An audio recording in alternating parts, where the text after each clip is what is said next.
guys ng Davao Police. Itong Senate Sergeant at Arms. Nag-iini-mini-mini muna sila.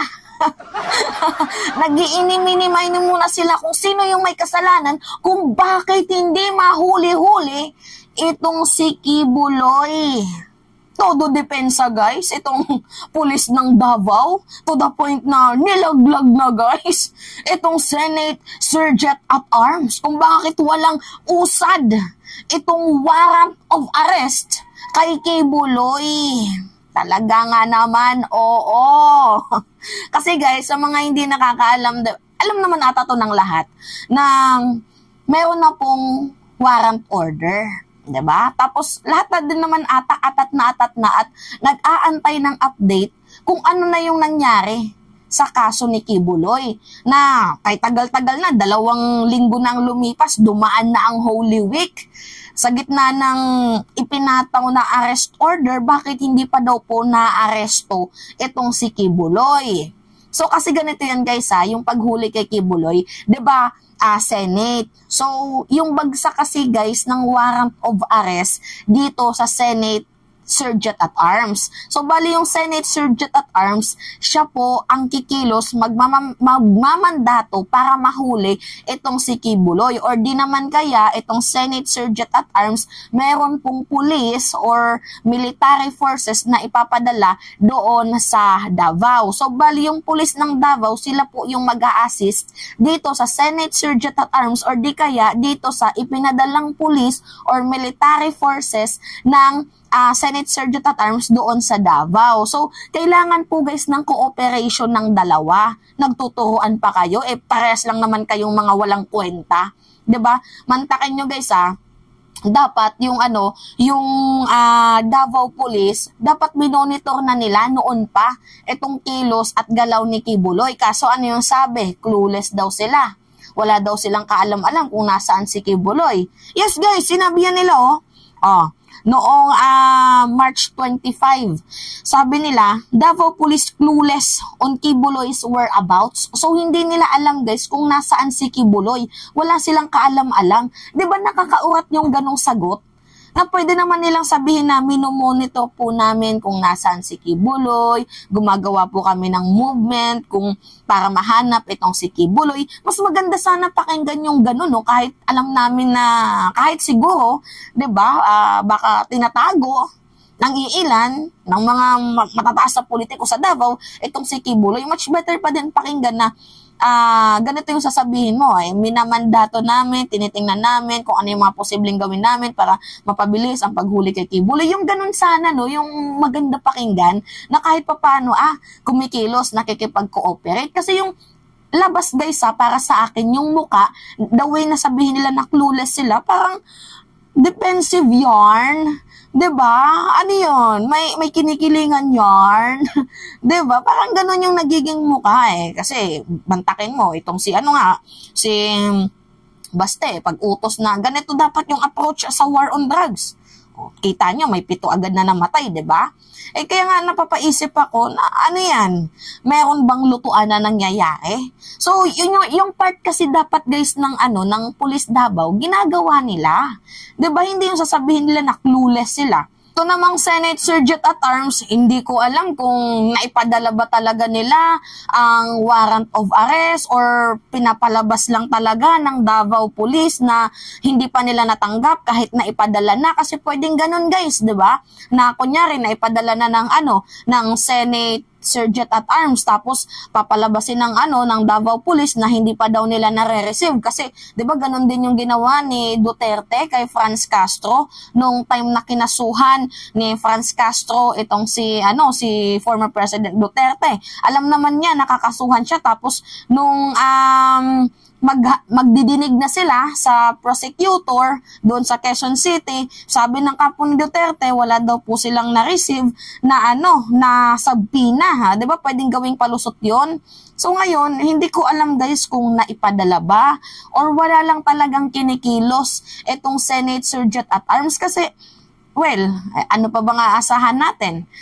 Si Bato ang nagnomina sa Senate Sergeant at Arms. So, posible na baka yung loyalty nito is sa mga Duterte kasi syempre uso sa Pilipinas yung nagbabayad ng utang na loob. Mahirap timbangin yung prinsipyo, 'di ba?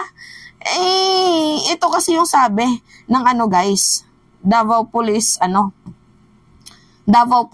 yung paglalaglag nila dito sa Senate Sergeant at Arms. Pakinggan natin Wait lang. Nilinaw ng Davao Police na hindi nila pinoprotektahan o itinatago ang religious group leader na si Apollo Quiboloy, kaya hanggang ngayon ay hindi pa rin ito nahuhuli. Ayon kay Davao City Police Office spokesperson Police Captain Hazel Caballero, hanggang monitoring lang umano sila hanggat wala pa silang natatanggap na warrant of arrest o koordinasyon sa Senate Sergeant at Arms. Rinig nyo?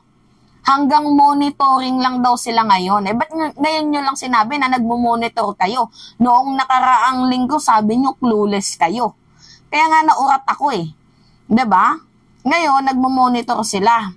O ngayon, nilaglag pa nila itong Senate Sergeant at Arms at pinapamukha nila na parang walang movement, na parang walang ginagawa ang Senate Sergeant at Arms. So, Senate Sergeant at Arms, papayag ka ba na ginaganon-ganon ka lang? Nilalaglagan ng Davao Police? Diba, pinagmumukha na pinapasweldohan ka ng taong bayan pero wala kang ginagawa? Diba, pinapangit nilang image mo. Senate Sergeant at Arms, si Ancan. Payag ka nun? Pinapasweldohan ka ng taong bayan tapos pinagmumukha ka lang na wala kang ginagawa? Naku, kung ako sa'yo, kumilos ka na. Diba?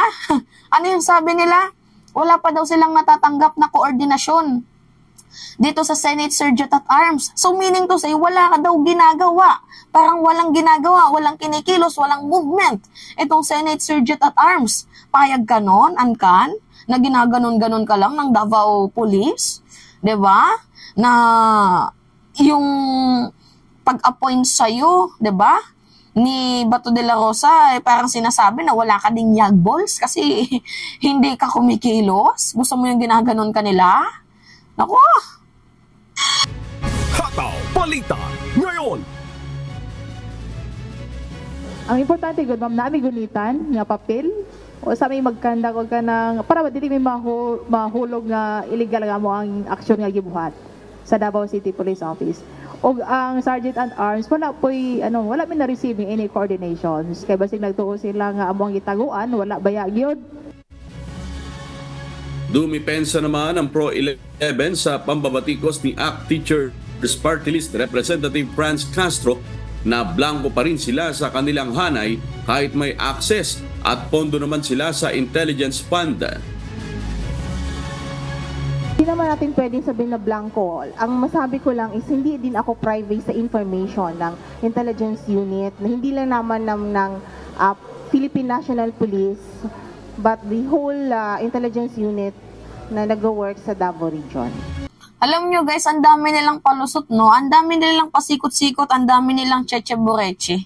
'Di ba? Pero yung behind the bars dyan is parang merong nagagawang lutuan. Yun guys. 'Di ba? Yun Kaya hindi mahuli-huli. Sinabi rin ni Police Major De La Rey na maaari rin umanong wala na sa Davao si Quiboloy.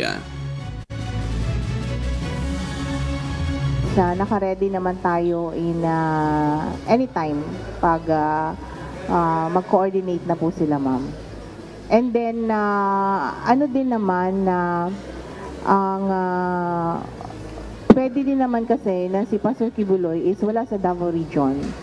So, anywhere in the Philippines din siya. So, sabi nila, posible daw na wala na daw sa Davao Region itong si Quiboloy. Kung nung panahon sana, nang clueless kayo, kung naghahanap sana kayo, di nakita nyo. 'Di ba? Or baka lang baka hinayaan nyo lang. 'Di ba? Wag naman sana ganun. Walang silbi yung kapa nyo. Walang silbi yung pagiging pulis nyo kung dumidepensa kayo sa allegedly criminal. Hindi kayo bagay sa ganyang sa posisyon na yan. Mahiya kayo. Kung mag-coordinate din si Sergeant of Arms sa ibang lugar. Diba? Yun guys.